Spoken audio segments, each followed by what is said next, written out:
Sampai jumpa, selamat jumpa kembali di pertemuan kita selanjutnya. Kita nanti akan membahas sejarah Orde Baru juga, tapi ini mengenai sistem politik dan kebijakannya serta terutama kebijakan politik dan pertumbuhan ekonomi.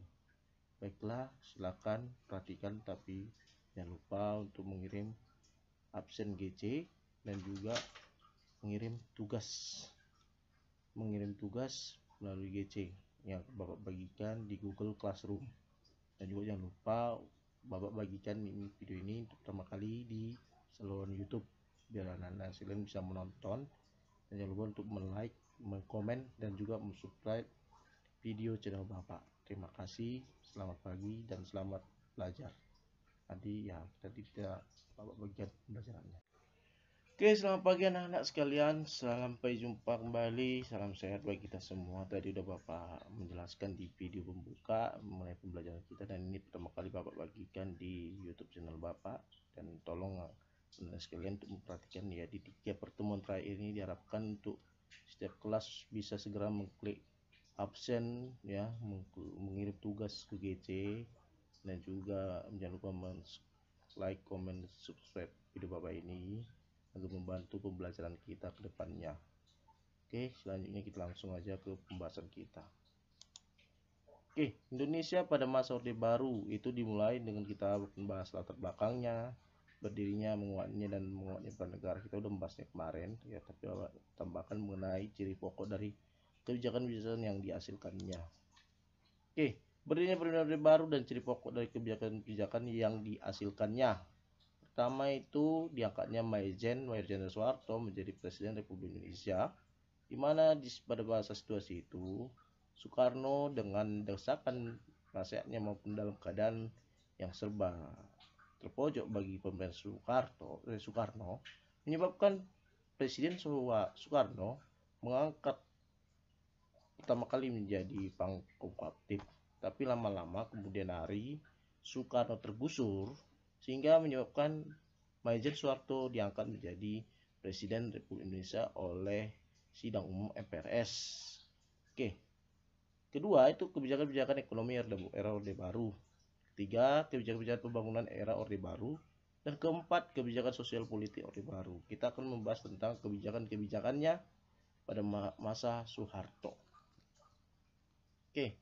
Diangkatnya Mayor Soeharto menjadi Presiden Republik Indonesia itu melalui TAP MPRS nomor 23 garis miring MPRS garis miring 67 tertanggal 12 Maret 1967, di mana pada masa itu MPRS diketuai oleh Jenderal A. Nasution yang memutuskan setelah berdiskusi dengan sidang-sidang selama sidang MPRS mencabut mandat kekuasaan pemerintahan Presiden Soekarno.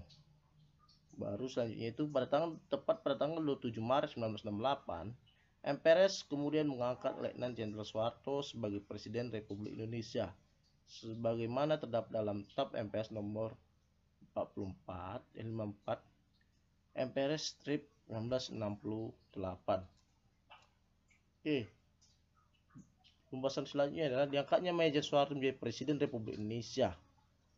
Dan kebijakan selanjutnya, Presiden Soeharto adalah kewajibannya adalah membentuk suatu Dewan Menteri yang disebut namanya Kabinet. Dan Kabinet pada masa itu disebut namanya adalah Kabinet Ampera, yang bertugas dalam pertama itu terutama adalah penciptaan stabilitas politik dan ekonomi yang disebut istilahnya Dwi Dharma sebagai syarat mutlak pembangunan nasional. Baru program kerja utama Kabinet Ampera itu disebut dengan catur karya, yaitu diantaranya pertama memperbaiki kualitas kehidupan rakyat. Ya, kita ketahui kehidupan rakyat pada masa itu sangat mencengangkan atau sangat ya prihatin.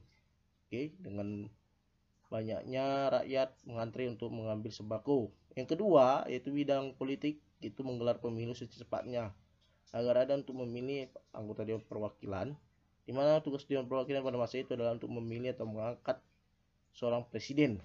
Oke. Yang ketiga, melaksanakan politik luar negeri yang sebenarnya yaitu bebas dan aktif.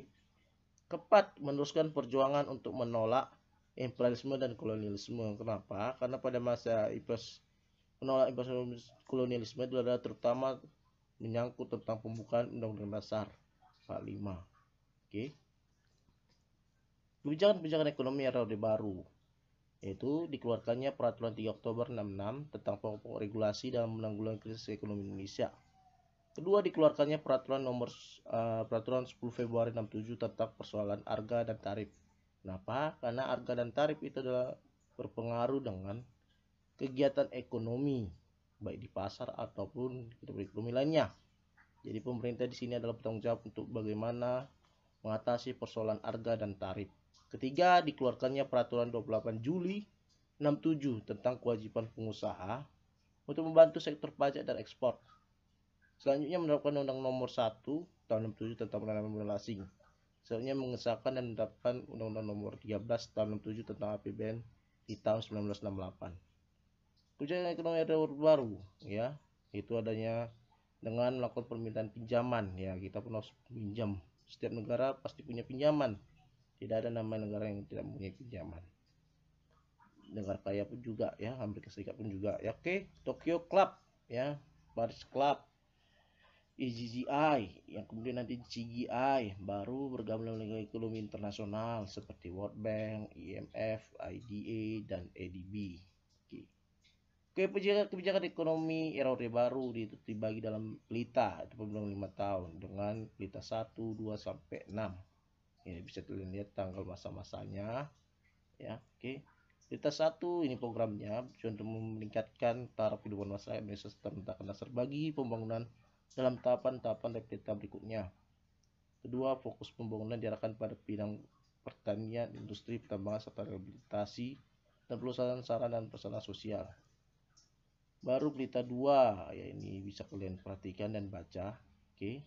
Itu terutama kebutuhan sandang dan papan yang memadai, ya, dan bahan-bahan perumahan serta fasilitas umum, meluaskan kesejahteraan lapangan kerja bagi rakyat.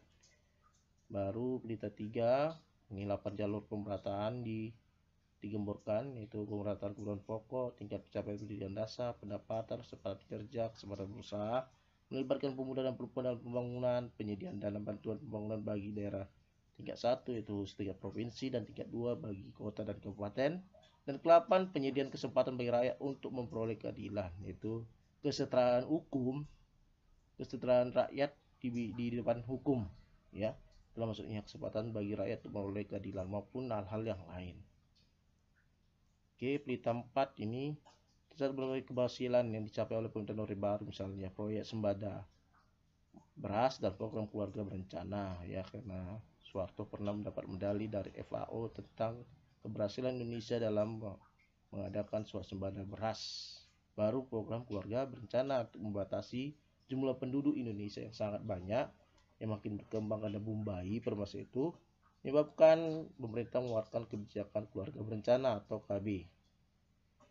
Kelima, itu pada pelita 5 pelaksanaan pembangunan dimulai dengan adanya tidak merata diskusi pembangunan, tingginya tingkat korupsi, semakin meningkatnya angka utang. Ya, inilah udah masa menuju kemunduran Orde Baru. Ke-6, era politik 6 merupakan masa kejatuhan pemerintahan Orde Baru. Kenapa? Karena angka utang luar negeri yang semakin tinggi membuat pemerintahan Orde Baru kehilangan percaya dari rakyat. Baru terakhir pelita 6 tidak tercapai karena pada 21 Mei 1998, Presiden Soeharto turun dari jabatan sebagai Presiden Republik Indonesia dan pemerintahan Orde Baru pun berakhir. Oke, ini dia pembahasan kita. Setelah pembahasan, ya, silakan kerjaan di latihan LKS sejarah halaman 69. Nanti Bapak akan bagikan video-video tentang sejarah untuk menambah pengetahuan Anda sekalian. Terima kasih dan silakan kerja tugasnya. Sampai jumpa di pertemuan selanjutnya. Salam sehat, salam sejahtera bagi kita semua. Piye kabare seenak zaman kuto, terlepas dari segala kontroversi yang pernah dilakukan beliau, hidup di zaman Soeharto memang enak. Jujur saja, semasa pemerintahan Orde Baru Soeharto, rakyat hidup dengan sangat makmur, gemah ripah loh jinawi. Mulai dari harga pokok yang terjangkau, kerjaan mudah didapat, serta sangat aman. Meskipun di belakang itu semua, utang negara diam-diam membengkak. Berikut ini obrolan panas sajikan 4 kenyamanan pada era Soeharto. Yang pertama, apa-apa murah. Apa yang bisa dibeli dengan uang 50.000 sekarang ini? Tak banyak, bahkan beli pulsa dan internet saja masih kurang dibandingkan dulu. Dengan sejumlah uang itu, kita bisa membeli apapun, mulai kebutuhan sebulan ke depan sampai cicilan rumah. Wow, tak hanya barang-barang, biaya pendidikan juga sangat murah. Dulu sekolah-sekolah mematok tarif yang sangat terjangkau, bahkan sampai tingkat universitas. Mungkin yang lahir tahun 90-an ke bawah merasakan enaknya bayar SPP cuma 1.000 atau 2.000 saja. Biaya berobat juga sangat terjangkau. Rumah sakit mematok biaya yang murah. Untuk PNS, TNI, dan Polri biasanya disediakan semacam kartu asuransi kesehatan sehingga gratis berobat.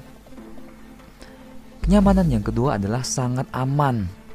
Kriminalitas di era sekarang ini sudah sangat miris. Pada zaman Soeharto, yang ngaku preman pasti didor. Para pelaku kriminal sudah pasti akan suram hidupnya di penjara jika masih hidup. Belum lagi ada aksi hakim jalanan Petrus menembak misterius. Sekarang orang tidak takut lagi melakukan kejahatan. Paling hanya dihukum penjara beberapa tahun. Hal ini jelas berbanding terbalik dengan zaman Soeharto dulu. Yang ketiga, lapangan pekerjaan sangat mudah. Lulus kuliah mungkin membanggakan namun dilematis, terutama dilihat dari fakta kalau pekerjaan makin susah didapat. Apresiasi terhadap jenjang pendidikan saat ini juga masih rendah. Kini lulusan SMA dan SMK sudah jelas apa yang akan menjadi pekerjaan mereka. Namun, pada era Soeharto, soal apresiasi pendidikan terhadap pekerjaan sangat berbeda.